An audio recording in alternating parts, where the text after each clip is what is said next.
Hey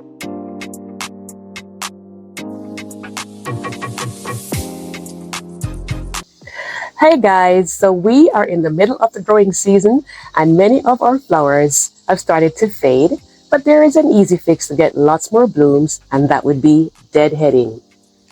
I'm going to show you a few examples of those today that when you prune them, you get so many more blooms. My name is Marlene. Welcome to our home and garden channel. Pruners up, let's get going. So the main reason why plants have flowers is for reproduction. Sometimes they'll self-pollinate, sometimes they may be pollinated by insects, by humans, by wind, or by water. But either way, it's for the plant to bring the next generation from seeds. So when you trim back the flowers, what it tells the plant is that it's time to put more flowers out so that they continue, on. One of the plants that benefits the most from cutting the flowers off and deadheading them would be zinnias. And boy, aren't they gorgeous. There are different varieties of them, some of the smaller ones, the lower ones like these, and some of them grow pretty tall. And also too, when you deadhead, not only does it help to cause the plant to produce more flowers, but it also helps to reduce powdery mildew, which can, when the plants get too much bushiness going on, it causes that to happen. And it's a good idea to have a nice sharp pair of pruners like these right here. I love them. They have the safety lock on, and I usually clean them off with either rubbing alcohol or hydrogen peroxide to prevent spread of disease. Next would be number 2, and that would be pentas. And boy, do I love pentas. And as you can see, the bee loves it too. They come in different colors. What I like about them is that they last from spring right up until early fall. So they have a very long bloom time. And many of the other plants, they are tired and they're finished with their blooming. They are still going on. But it's very important to, to deadhead this plant if you want to get lots of flowers. If you take a closer look in, you can see that there are lots of little spent blooms. It kind of has like a green head on there when all the pink parts fall off. And so when you take those out, then you're going to have a lot more. And of course, this butterfly is absolutely having a good old time over here. And I love seeing them. I remember my husband and I, we were going on a trip. And as we were stepping out, because I was trying to capture one, on video, and I didn't. And then we were leaving and I thought to myself, oh my goodness, I'm so happy I have to stop and do this. So I did. But yes, guys, when you take off those green parts, the spent blooms, it's going to give you a lot more. And, your butterflies and bees will be happy, and so will you. And, there's so many different colors that you can get. So lots of options there. Moving on to number 3, and that would be Salvia. And this is one of my most faithful plants in my garden. And I say that because I've had it for about 5 years. It dies down in the winter and it comes back up in the spring. And it's one of the first flowers to bloom in my garden, apart from like my daffodils and other bulbs like that. As you can see, pollinators love it. This is my veggie garden over here, one of the raised beds, and I have beans and other things growing in there that do need to get pollinated. So when the bees come, it pulls them in and they do their thing. And just to show you that, you have lots of spent blooms sticking off there. But we do want to leave, flowers for them. So I just go in and I individually take them off. Sometimes you can actually chop the plant down, maybe take a third off or even 2, like a half of the plant off. They call it the Chelsea chop. And there are some plants that are okay with that. This is one of them that is okay with it. But I just usually go in and just snip off the individual ones. So that way, there's enough left for my bees. Because these are some beans that we harvested. This is our 4th round of harvest. And I'm just so excited about it. I've shared some with so many people, and that's maybe about 3 pounds. It doesn't show the depth, but there's a lot there. As you can see, there's more coming up. Also, too, there's different varieties. This one is one of the annual varieties. This pretty red one. You just trim it back in the same way, and you should be okay. Moving on to the next one, that would be Petunias. That's number 4. These run in the heat a little bit. But just to show you, some of them have a mounding habit, like these that I have here. And, when they're have the spent blooms and you trim them back a little bit, they do so well. Some of them have a more of a trailing habit like these ones right here. So they're getting a little bit leggy. It's good to go in and just take them off, the leggy parts, and just, have it be nice and fluff. And, ladies like Liz and Renee and Jennifer, they have some really nice ones on their channel where they have them just, flowing. The Super Vista bubblegum ones, those ones, they can take a good Chelsea cut, that half or 1/3 off, and they'll still do really, really well. And this was a trip that we took up to Pigeon Forge some time ago with the boys, and we had a really, really good time. And this one is the one that I grow most often, the wave variety one, but whichever one you prefer is fine. But this plant really does love when you give it some deadheading, because it just pushes it further. They're heavy feeders though, so make sure that you are giving them some kind of liquid food, maybe like every 2 weeks or so. Moving on to the next one, that would be Cosmos, and this is one of my favorites in the garden. This is one of the older varieties though. They typically are either like that yellow color or orange, older types, and they're not as tall as the newer varieties. But either way, I just love the look that they give to the garden. They have this kind of like a feathery feel, kind of like a cottage style look to them. And I just love them for them. They're very good companion plants, so they, attract good pollinators for your garden, and they keep the bad bugs away. So it's really, really good. And you can see how gorgeous these are. I think the pink ones are my favorite, but I like all of them. And I most likely will do a future video specifically on Cosmos, because there's so much to talk about this beautiful plant, and I absolutely love it. And they're great for cut flowers too. So, while you're deadheading, you can always do that with them. And if you cut this plant on even like say a third of it off, it will still be fine. Just I'd say do it before, at least when you have 6 weeks left, 6 to 8 weeks before your first hard freeze. So, check your dates. Next one would be marigolds. And this is another one here, great for your garden, for your veggie garden, and for your regular garden too. They are good companion plants. You see them talked about quite often. And this one I grew from seed, which I think is, so much nicer when you grow them from seed. But if it's a short time for you, or you want to get quick results, of course, you can always get the starts from your garden center, and it works pretty well. And just to show you that these were actually in the fall season, so they give a long bloom. I did not pinch these back at this point because I was saving the seeds for a seed collection video for them.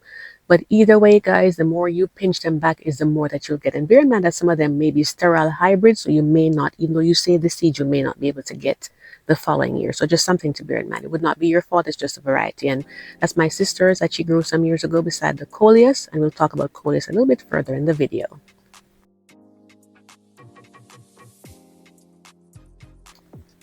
Moving on to number 7, and that would be roses. As you can see, the newer one is to the left, and the older one is going to the right.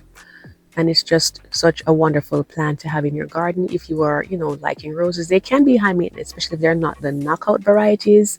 So, when you prune them back or you deadhead them, it helps the plant a lot. It helps to prevent things like, powdery, like black spot disease and, different types of mildew.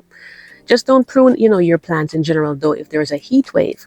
In this recent video, I talked about, the different things to bear in mind, how to help your plants beat the heat in a heat wave. So like in your upper 90s and hundreds and so on, you may want to even hold off on deadheading until that time passes, and then you can always go ahead. But I'll link this at the end for you. Moving on to number 8, and that would be Dahlias or Dahlias. And boy, isn't she lovely. They're so gorgeous. This one is one of those really fluffy varieties. I just love how they look. And of course, you have many different types. Some of them are double, some of them are single. The main thing to bear in mind is that, when you prune these back, you're going to get more blooms from them right up until the first hard freeze.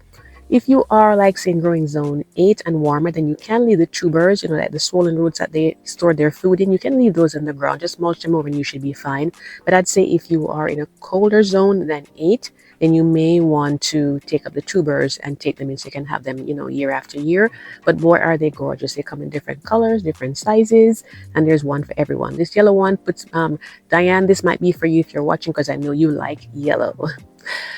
And just to pause for a moment, guys, to say, we wanted to just say, if you have never subscribed before, we do lots of gardening topics. We do DIY to show you outside the garden centers. We go over common mistakes that we and others have learned from. So if you like that, be sure to hit the subscribe button and tap the bell twice so you never miss an upload. And thank you so much to our channel members. You mean so, so much to us. Number 9 would be geraniums. And this is a staple of summertime for so many people. I like the way it smells. It's not a typical flower smell like a sweet rose or something like that. But boy, they're really gorgeous. They look awesome in window boxes. But you really will need to pinch these ones back if you want to get lots of blooms from them. Moving on to number 10, that would be Verbena.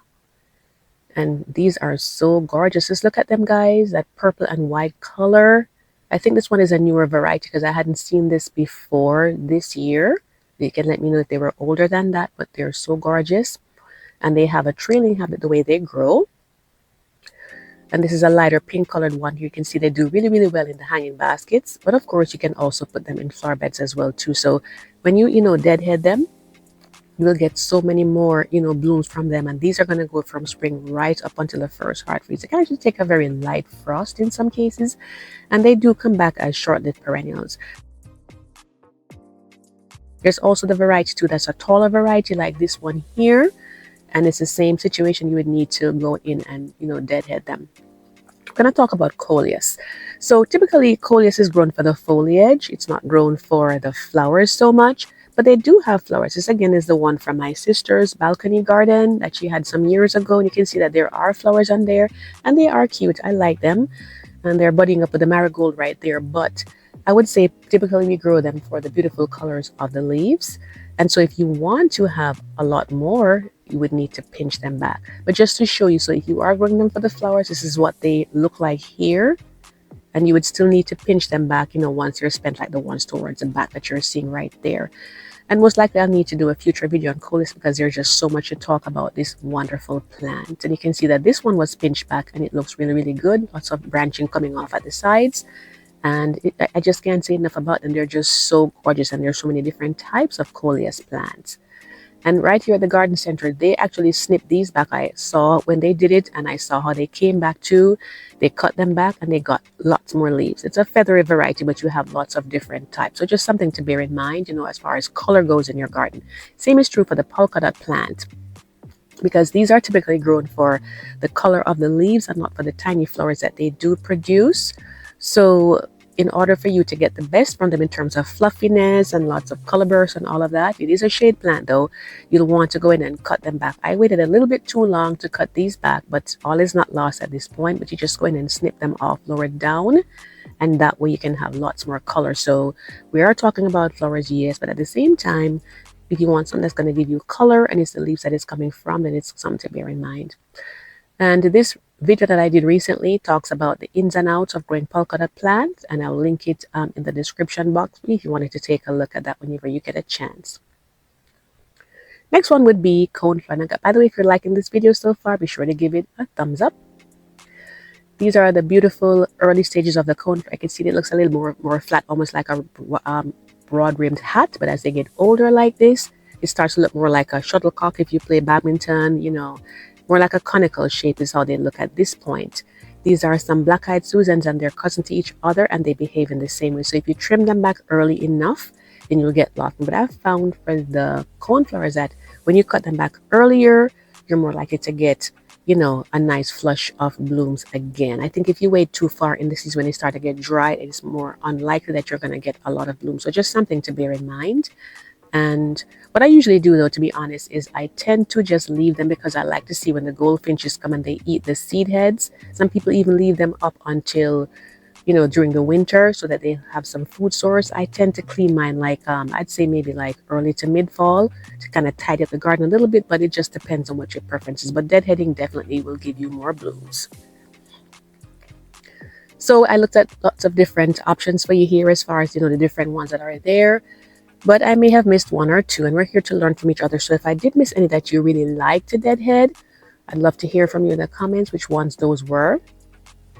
And, it really helps when you do it when the plant is early enough in the season, because if you wait until it's too late, then, you might not get what you're looking for as far as lots of blooms. So I'd say try to do it at least 6 weeks before the first hard freeze, so that way you'll have enough time to enjoy lots more of them. So I just wanted to say thank you so much to our channel members again, and those of you that share our videos out with fellow gardeners. And if you have never been on this channel before, I certainly hope you'll consider subscribing. Gardening is just such a wonderful hobby. There's so many benefits from it. And be sure to follow up with us and check out the other videos and the playlist. Thank you so much for watching. Happy gardening, and I do hope to see you in the next one. Take care.